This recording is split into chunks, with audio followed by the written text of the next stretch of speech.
Bonjour, Yechia Meler à tous. Message extraordinaire du roi Mashiach. C'est un discours qu'il a prononcé devant ses émissaires à New York au Congrès mondial international en 1989.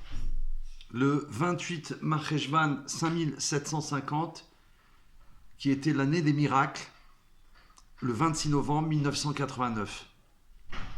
La mission internationale, chaque fois que des Juifs se rassemblent, en particulier lorsque plusieurs dizaines de Juifs se rassemblent, la présence divine repose sur eux, même s'ils ne sont pas engagés dans la Torah et les mitzvot, comme le premier Rabbi de Lubavitch, le Alter Rebbe, le précise dans le Tanya.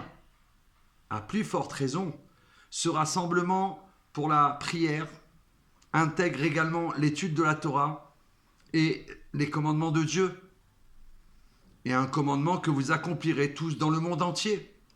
C'est donc un grand mérite pour tous ceux qui peuvent participer d'une manière ou d'une autre.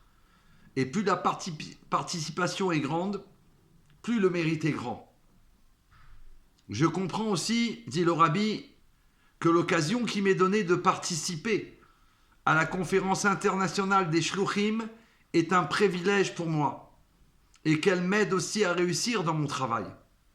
Et puisqu'il s'agit d'une convention internationale, nous devons prier Dieu pour que les résultats atteignent le monde entier d'une manière toujours plus importante.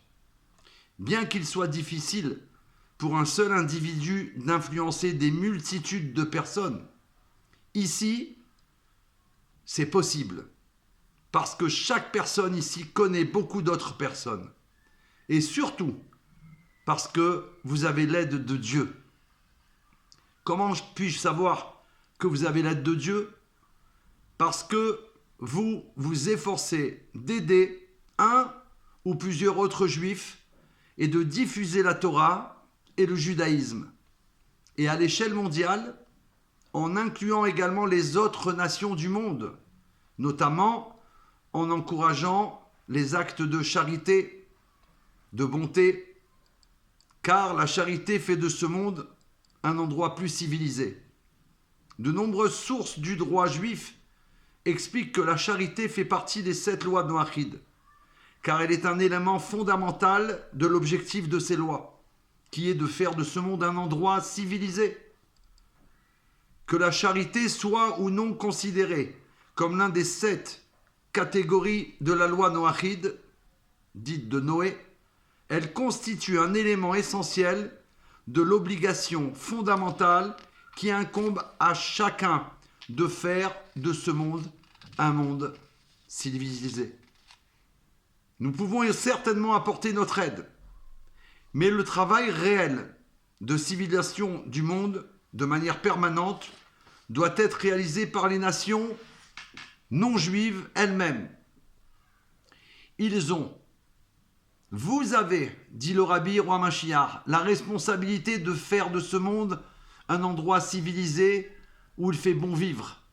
Maïmonide souligne en discutant des 7 lois de Noé qu'ils doivent le faire avec la conviction qu'ils accomplissent la volonté de Dieu telle qu'il a révélée au mont Sinaï.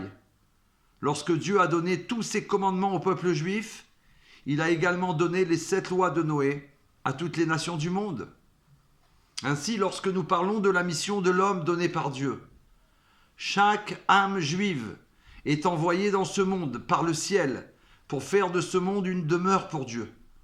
Tous les non-juifs ont eux aussi une mission fondamentale, celle de faire de ce monde un lieu de vie digne de l'homme.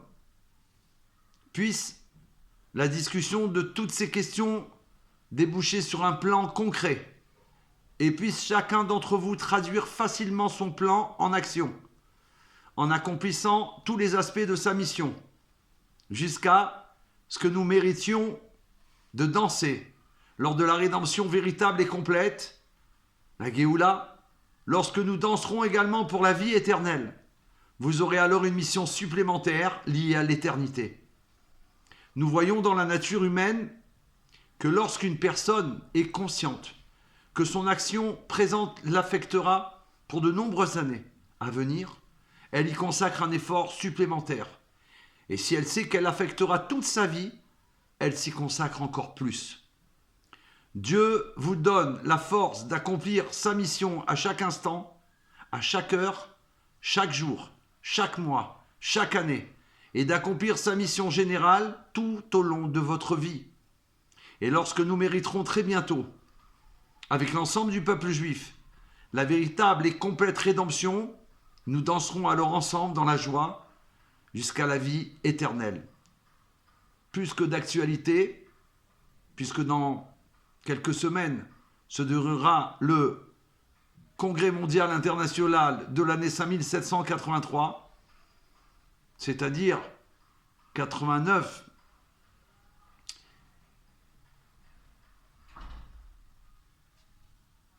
presque 40 ans après ce discours incroyable. Alors, il est grand temps que nous mettions en place un plan d'action pour faire de ce monde une demeure pour Hachem, tous ensemble. Et vous, comme le Rabbi le demande, nation du monde non juif, devez influencer tous les vôtres pour faire des actions de bonté et de gentillesse, parce que Mashiach est déjà là.